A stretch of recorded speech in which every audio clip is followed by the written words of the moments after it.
buenas tardes, sean todas y todos bienvenidos a nuestro programa Los Jóvenes y el Derecho, un espacio donde debatimos temas de trascendencia y coyuntura jurídica cuyas posturas a favor y en contra son analizadas por brillantes jóvenes abogadas y abogados. Y bueno, como todos sabemos, la violencia vicaria ha sido reconocida en diversas legislaciones como una forma de violencia ejercida en contra de las mujeres a través de terceras personas, generalmente sus hijos o hijas. Sin embargo, actualmente se reconoció a través de una resolución en el estado de Coahuila la violencia vicaria ejercida justamente en contra de un hombre, ampliándose y fomentándose por consiguiente pues este debate de si la violencia vicaria es un derecho con perspectiva de género o por el contrario es un derecho sin género. Y para ello, bueno, el día de hoy contamos con la presencia de dos invitados quienes nos compartirán sus opiniones en torno a este tema. Pues bienvenidos, Eric, bienvenida, Eric. Muchísimas gracias de verdad por estar aquí en nuestro programa. ¿Qué les parece si iniciamos presentándote, Leslie?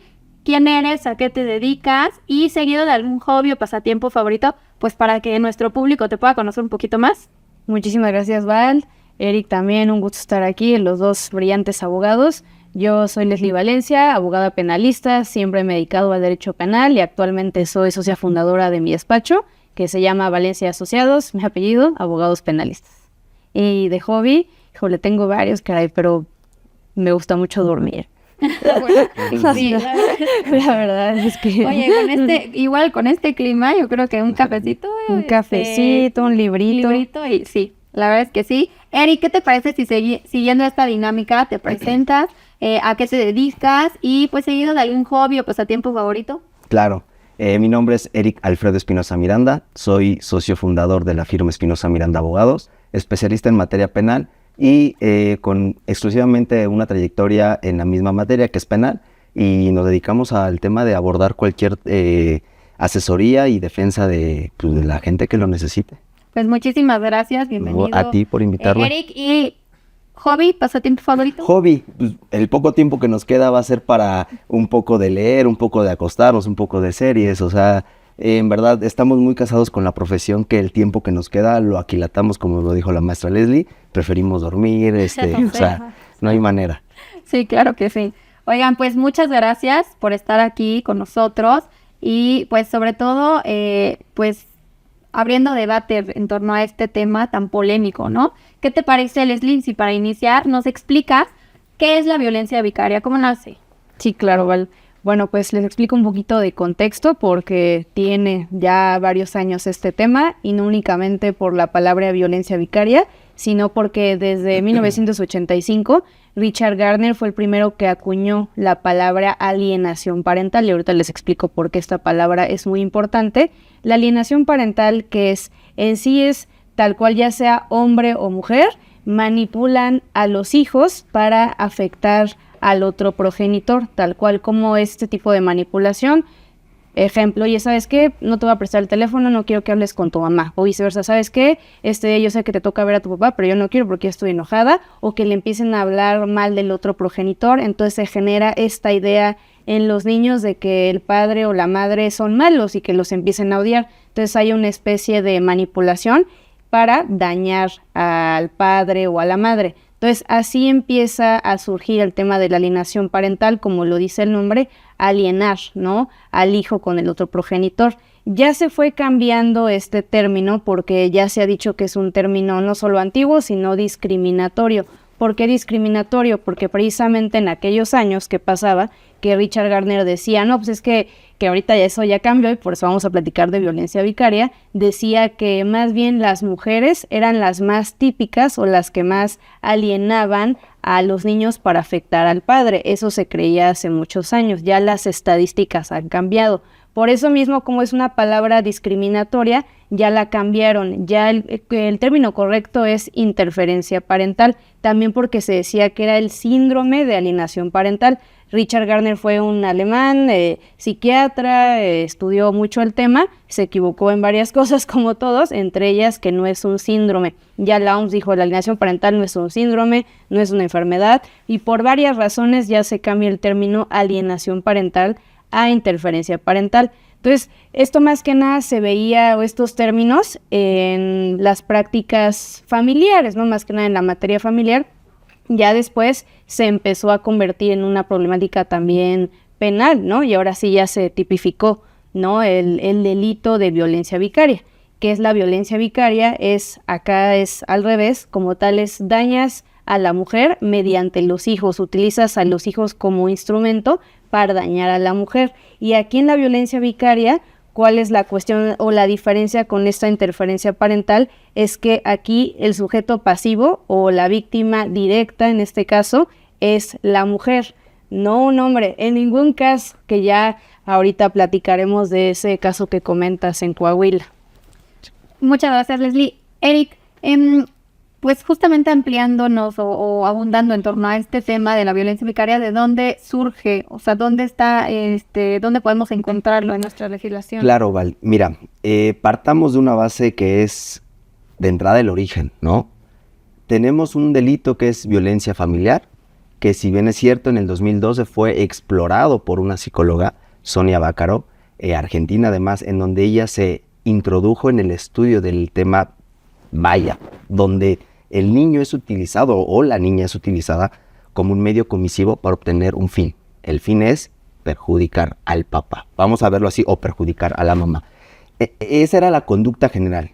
Sonia Bácaro lo que hizo es, ante toda la dolorosa, los antecedentes tan dolorosos que tenemos de que la mujer es la que sufre la violencia o sufría mayormente la violencia, entonces se empezó a alinear los cañones respecto de que el hombre es quien utilizaba a los niños por un tema de dinero, por un tema de comentario, por un tema de si me dejas, algo les va a pasar. Entonces, la primera que afectas ahí es a la mujer, porque nacen de ella, ¿sabes?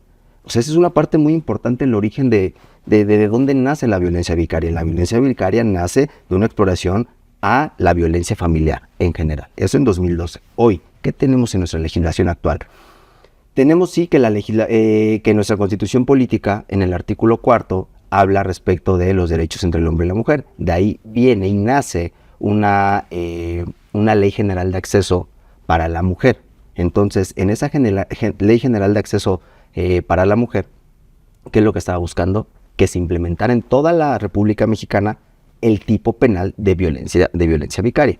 Sin embargo, hubo ciertas, más allá de lo que estaba en el tipo penal y en exploración en cuanto a la documentación del tipo, lo que nos encontramos que en la práctica también pueden haber hombres que son víctimas del mismo delito. Ojo, no le quiero poner que también son víctimas de violencia vicaria porque la violencia vicaria es exclusiva de la mujer. Sin embargo, yo me iría a conceptos, a lo mejor explorarlos un poco más allá, invitar a toda la audiencia que sí, la violencia vicaria, ubicarla que es exclusivamente en contra de la mujer. Sin embargo, el hombre también puede sufrir una violencia que, si bien es cierto y no está tipificada como una violencia vicaria, es una violencia genérica que es violencia familiar. Ahora bien, y un poquito más puntualizando en lo que dijo la maestra Leslie, en 2026, enero propiamente, se vino la primera vinculación a proceso por un tema de violencia vicaria en contra de ¿quién?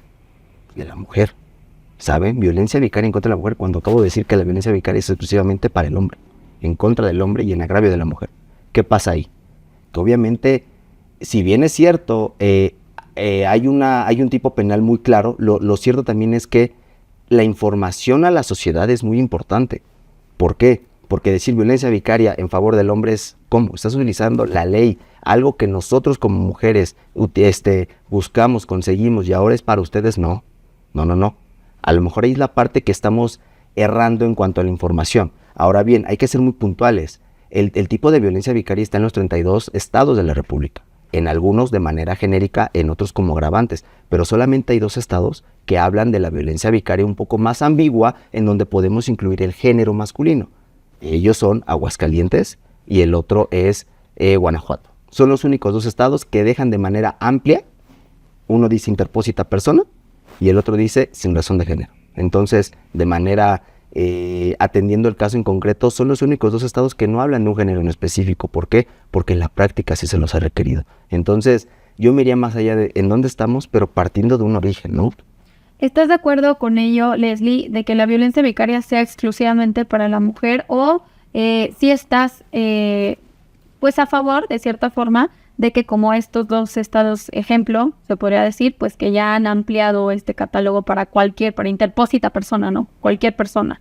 Sí, claro, pues justo ya salió Citlali Hernández, la secretaria de las Mujeres, derivado de este caso de Coahuila, en el que pues ya dijo, ¿no?, que el objetivo como tal de este tipo penal o de esta ley o de la violencia vicaria en general de esta figura es precisamente para proteger a las mujeres, ¿no? Inclusive si uno lee la iniciativa de ley, etcétera, pues es muy claro, ¿no? Nada más. La expresión de motivos. Ajá, la expresión de motivos es bastante clara. Entonces, más bien aquí, ¿qué es lo que está pasando? Hay una falta de capacitación. Entonces, sí, yo sí estoy a favor de que exista la violencia vicaria, de que, bueno, ya se tipificó, que está bien que se tipifique en los estados que hacen falta, pero que sí sea para la protección de la mujer, porque no es que, como ya bien dijiste, maestro Eric, doctor, o yo no sé, ya de especialista, es que tiene ya 1000 estudios, pero es amigo, entonces lo llamaré como Eric, ya lo dijo muy bien, ¿no? Como tal. O sea, en sí es un tipo penal que ya está. Yo creo que está bien que sea para proteger a la mujer. No queda vulnerado el hombre, ya bien lo dijo Eric, está el tipo penal de violencia familiar. Entonces, yo no veo la razón de por qué meterse ahora sí que en el tipo penal de violencia vicaria cuando es muy claro. O sea, no le veo ahí como un debate en sí. O sea, yo estoy de acuerdo y más por las estadísticas, que de hecho traigo algunas, las voy a mencionar, de cómo en el tipo de, bueno, de esto que platicamos de interferencia parental, antes alienación parental o como lo quieran llamar, porque ya lo usan como sinónimos a pesar de que la palabra es discriminatoria, pero mucha gente lo ubica más como alienación parental. ¿Quién es el mayor afectado? ¿No? Aquí no es si yo estoy a favor o si Eric está a favor o no está a favor, son las estadísticas, los datos duros de si el hombre o la mujer, quién es estadísticamente hablando, quién normalmente es quien agrede o la mayor parte de las veces agrede al otro progenitor utilizando como instrumento a los hijos. Según la CEGOP, en 2023, en el informe contextual sobre violencia vicaria, precisamente el 86% de los casos, el agresor hombre amenazó o causó daño a las mujeres a través de los hijos. Entonces hay estadísticas claras y esa es la regulación o más bien la razón de esta regulación. O sea, no es nada más porque yo diga, qué padre, ¿no? Vamos a legislar sobre violencia vicaria y proteger a la mujer. No, es porque hay razones detrás y estadísticas de por qué en la mayoría de los casos sucede así, que el padre es el que mayormente utiliza a los hijos para vulnerar los derechos de la mujer y en general transgredir su esfera, ¿no?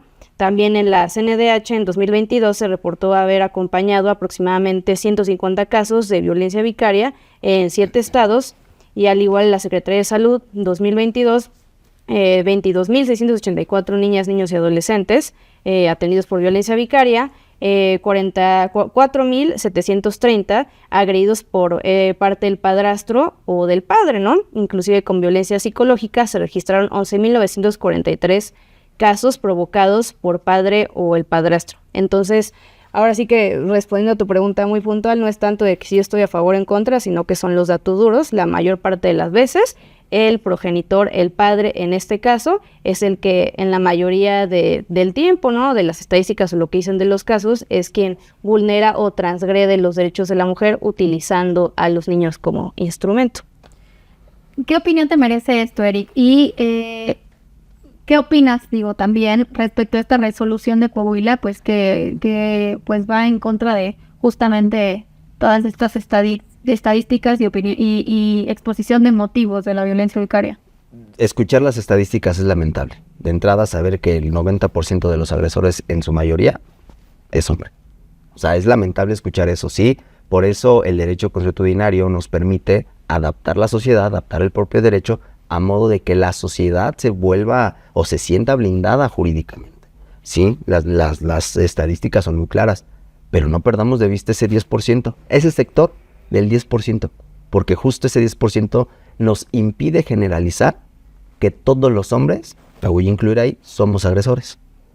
Porque entonces, ya por el simple hecho de ser hombre, ya corre riesgo la sociedad. No, yo tengo un sector, y aquí hablo a título personal, en donde, sí, después de 2020, pandemia, sí, desafortunadamente todas nuestras víctimas de violencia familiar eran mujeres y menores de edad. Después, ¿qué pasa? Hoy se me ha incrementado el número de víctimas en razón de género de hombre, en donde los hombres son los que denuncian, en donde los hombres son los que protegen, en donde no necesariamente tiene que haber una amenaza, simplemente el descuido. No vamos muy lejos. Y son unas cosas tan habituales que hoy en el día a día se ven. Las mamás, pues bueno, en los casos en concreto, la mamá descuida a los menores, a él o la menor, por estar en redes sociales. Fácil.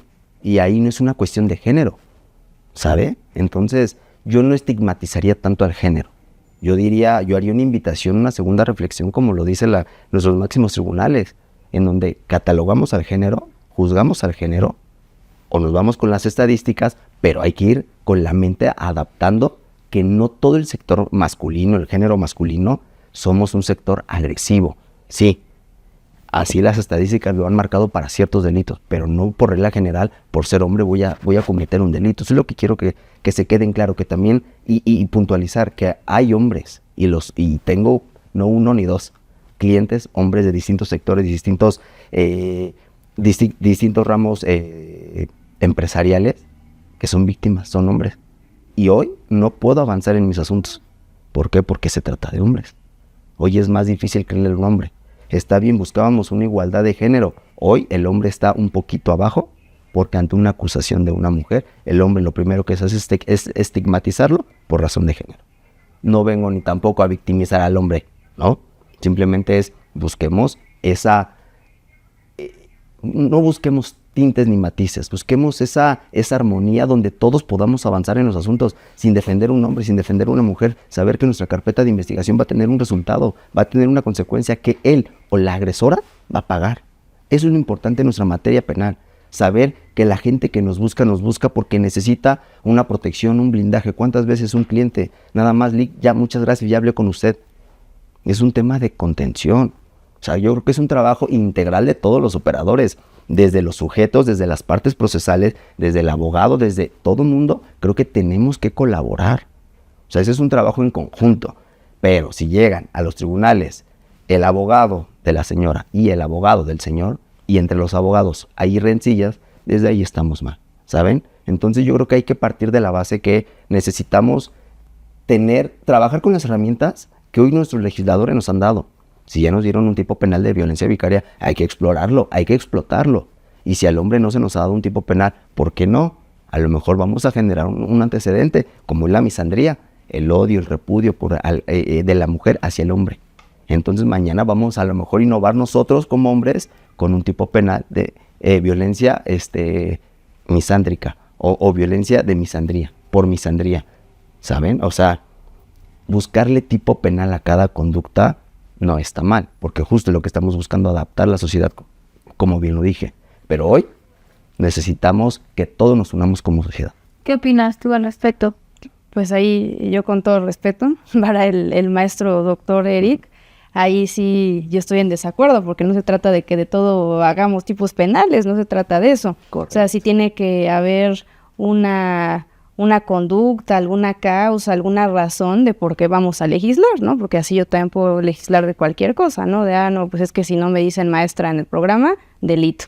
Pues no, o sea, no se trata de eso, tiene que haber estadísticas muy claras y razones muy claras de por qué se va a tipificar. Aquí, ya lo dijimos, para no repetir, es muy claro. O sea, realmente violencia vicaria, si es una cuestión social que se tiene que proteger, si hay un bien jurídico que se tiene que proteger, porque es diferente el de violencia familiar que el de violencia vicaria. Aquí también se busca más esta protección, esta integridad, ¿no?, de la mujer, que hay que proteger, además del interés superior del menor, etcétera. Entonces sí hay una razón de ser, no es nada más porque queramos legislar por legislar, es la realidad. Y por ejemplo, en este caso de Coahuila, que eso ya también es como chismecito jurídico, que sí, lo estuve viendo en varias noticias, no sabemos si eso no es, pero lo que decían es que el magistrado presidente de allá era muy amigo de el padre, entonces ahí se pusieron de acuerdo para ver cómo le hacían y vincular a proceso a la mujer. Entonces, justo por eso los tipos penales tienen que ser muy claros para evitar este tipo de corrupciones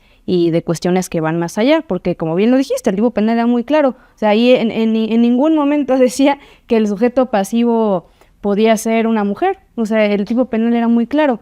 Entonces ahí estamos ya extralimitando, ¿no? Estamos yendo más allá de lo que dice el tipo penal. Entonces simplemente aquí la cuestión sería homologar el tipo penal. Digo, ahí era muy claro. Digo, no sé cuál fue ahí la confusión. En lo personal no me consta, pero considero que sí fue una cuestión de corrupción, más allá. Pero sí hay ahí unas cuestiones que sí hay que mejorar, eso sí, hay que mejorar el tipo penal. Por ejemplo, en la Ley General de Acceso a las Mujeres a una Vida Libre de Violencia, de la Ciudad de México en específico, si tú lees el tipo penal, ni le entiendes, ¿eh? O sea, tal cual es un tipo penal muy ambiguo, incluye hasta delitos de más, viene que feminicidio, que inducción al suicidio, o sea, te viene un catálogo impresionante que ya no entendiste ni qué es violencia vicaria. El de aquí, el de Ciudad de México, ya en el tipo penal, ese está bien hecho, pero en la Ley General no se entiende. Entonces también hay que dar un buen parámetro para los demás estados para que se entienda bien y que no caigamos en este tipo de situaciones. Entonces aquí la cuestión es homologar el tipo penal en los estados. También la cuestión es capacitar a los servidores públicos, y no solo a los servidores públicos, sino a la sociedad en general, que justo felicito aquí a Valeria, ¿no?, por este programa, porque eso es lo que se pretende hacer, dar a conocer a la sociedad, a las personas que inclusive ni siquiera estudian derecho o no están acercadas al derecho, que entiendan de dónde nace la violencia vicaria, qué es la violencia vicaria, y que el tipo penal es muy claro para que no se dé o no se preste a ese tipo de cuestiones. ¿Qué opinas, Eric? Justo, digo, y a modo de conclusión, un poquito ahí cerrando el debate con Les, es lo que yo pretendía arribar en esta plática, que el derecho penal lo que castiga son conductas, no géneros. Eso es lo que quiero dejar muy en claro, que castiguemos una conducta, no el género, que no hagamos tipos penales de todo. Si ya tenemos un tipo penal de, vamos a pensarlo, de homicidio, claro, el índice en contra de la mujer se hizo y desafortunadamente se acrecentó abismalmente el número. Por eso se hizo el tipo penal de feminicidio, a pesar de que se pudo haber hecho un agravante o no, por algo. Nos está pasando lo mismo en esta situación. Violencia familiar, al incrementar en contra de la mujer por conducto de los menores, de los menores, ¿qué es lo que pasa? Vamos a hacerles un tipo penal. Pero justo es eso, derecho consuetudinario. Ahora bien, yo también soy fiel creyente que no le hagamos un tipo penal a todo. Y eso es lo que quiero también dejarle en claro a la sociedad, a toda la gente que nos está viendo, que podemos trabajar con lo que tenemos, solamente si nos hace falta un poco más de empatía en el sistema, y a nosotros como operadores tratar de dar nuestro 110% con el Ministerio Público, ante el juez de control, ante las salas, ante quien sea, para defender el derecho, ya no de un hombre o de una mujer, sino de una conducta que debe de ser castigada. ¿Qué opinas, Leslie? Sí, considero que, como bien dices, no hay que caer tampoco en lo radical, no es la realidad. O sea, aquí la idea es hacer equipo, hombres, mujeres, trans, etcétera, ya no sabemos, ¿no? Pero en general hacer equipo aquí en la sociedad para que este tipo penal realmente se pueda aplicar de la mejor forma. Y aquí hablando del tipo penal de feminicidio, yo estoy de acuerdo en que haya un tipo penal de feminicidio, pero si ves las estadísticas, muy malas, ¿eh? O sea, menos del 25% llegan a sentencia condenatoria. Y pasa esto, ¿no?, con diversos tipos penales específicos. El feminicidio hasta ahorita, la verdad, no ha sido un éxito, pero está la Ley Olimpia. La Ley Olimpia, igual con estadísticas, ha sido una ley muy exitosa en todos los sentidos. Entonces, no se trata de, como platicábamos, de si tenemos que legislar, que si el género, que no, sino que uno, que existe la problemática, que sea real, independientemente de si es hombre o mujer. Como decías, si un día se revierten las cosas y tiene que haber un homicidio, un tipo penal, puede ser, ¿no? No es el caso ahorita, pero si llega a pasar, lo atendemos a la realidad social. Y ahorita la realidad social, pues es esa, ¿no? La mayor parte de los agresores en casos de violencia vicaria, pues son hombres. Entonces, por eso se tipificó esta conducta. Entonces, la realidad es esa, tenemos que hacer equipo, hombres, mujeres, el género que cada uno tenga, que es muy respetable, hacer equipo para que sí se aplique con capacitación, como decían en la Ley Olimpia, dar a conocer a la sociedad, no solo servidores públicos, sino a la sociedad en general, porque todo el mundo sabe de qué va más o menos la Ley Olimpia. Aunque no estudie derecho, sí que claro, violencia digital, etcétera, el caso de Coral, de Olimpia Coral, todo el mundo se la sabe. Entonces hay que hacer lo mismo con la violencia vicaria para que no solo sea una ley más, un tipo penal más que está por ahí como simbólico, como la verdad ahorita es el feminicidio. Entonces es tipificarlo de manera muy clara en los demás estados de la República en los que no están, y en los que ya esté y hay ahí como cuestiones medias extrañas como ya pasó, mejorarlo, aclararlo, y que no solo sea un tipo penal simbólico, ¿no? Que se dé a conocer a la sociedad y que sea efectivo como la ley Olimpia, y hacer equipo, más que nada, esa es la cuestión. Ahora, ¿y qué opinas digo, lo que algunos hombres argumentan, de que, por ejemplo, en algunos estados ya vimos que sí está muy limitado, ¿no? Únicamente es para las mujeres, hay otros que es más ambiguo, o incluso, como bien mencionas, no se entiende, ¿no? Qué es lo que se está estableciendo, pero para estos hombres que piensan que es un tanto discriminatorio este tipo penal porque nada más contempla a la mujer, ¿qué opinas al respecto? No me gustaría entrar en un debate de discriminatorio, ¿no? Simplemente, agarro mi tipo penal de violencia familiar, y si me toca defender a hombres, en este caso a mis víctimas hombres, es lo que denuncio y es con lo que trabajo. Y sí, de un acuerdo que me tiene que llegar favorable en 2-3 días, como lo marca el Código Nacional, batallo un poco más, pero no, o sea, sí, lo único que pedimos es más empatía para el género, solamente, no tanto de si es un acto discriminatorio, no, más empatía para el género, porque no todos son buenos, no todos son malos. ¿Qué opinión te merece, Leslie? Sí, efectivamente, creo que no, como ya lo dijimos, no hay que ser radicales, hay que hacer equipo, y efectivamente hay que atender a la realidad social, independientemente si eres mujer, no, trans, lo que sea, hay que atender a la realidad social, tal cual. La realidad social es esta, ahorita, y por eso se crea este tipo penal, nada más, atender únicamente a la realidad social. Últimas conclusiones, Eric. Conclusión, Val, que la audiencia se lleve que la justicia no tiene género, y que es lamentable que utilicen la inocencia de un menor o de una menor para obtener un fin. Solamente es eso, y que claro que debemos de resaltar el trabajo y la labor de las mujeres que hoy tienen un tipo penal de violencia vicaria, desafortunadamente, por estadísticas, pero hoy lo tienen. Entonces, habría que defenderlo también para ellos, porque cuando llega una víctima de violencia vicaria, claro que lo voy a hacer efectivo. Leslie, ¿conclusiones? Sí, como conclusión también invitarlas a que conozcan el Frente Nacional contra Violencia Vicaria, que es una asociación civil. Si conocen a alguien que sufra de estas situaciones o tienen dudas, se pueden acercar a cualquiera de los tres, que somos penalistas, podemos apoyarlas, y efectivamente, como decía Eric, hay que hacer equipo, y no se trata esto de género, sino de realidad social, y hay que simplemente terminar con ese tipo de cuestiones, porque independientemente si es violencia vicaria, violencia familiar, está mal, ¿no? Es la realidad, está mal, y es algo que tenemos que erradicar. ¿De qué manera? Con capacitaciones, no solo a servidores públicos, sino a la sociedad en general. Por eso les invitamos a que vean el programa completo, para que se informen de qué es violencia vicaria, sus diferencias con violencia familiar. Si son hombres, que sepan que no están desprotegidos, inclusive hasta puede favorecerles el tipo penal de violencia familiar, porque de hecho es mucho más claro y es más fácil de acreditar que la violencia vicaria. Entonces es un proceso, ¿no? Todo en la historia siempre es así, ¿no? Vamos paso a paso, pero vamos bien, y nosotros como sociedad civil tenemos que apoyar en esta causa. Pues muchísimas gracias a ambos. Sin duda, pues este tipo penal pues ha abierto, ¿no?, estos debates, y con más énfasis derivado pues de esta resolución de Coahuila que dio apertura a pensar que este tipo penal pues es también para hombres. Pero bueno, ya escuchamos las dos opiniones, estos dos argumentos. Como bien siempre lo hemos dicho, la última opinión pues la tienen ustedes. Síganos en nuestras redes sociales, sigan nuestra transmisión. Les agradezco estar aquí con nosotros y nos vemos a la próxima. Hasta luego.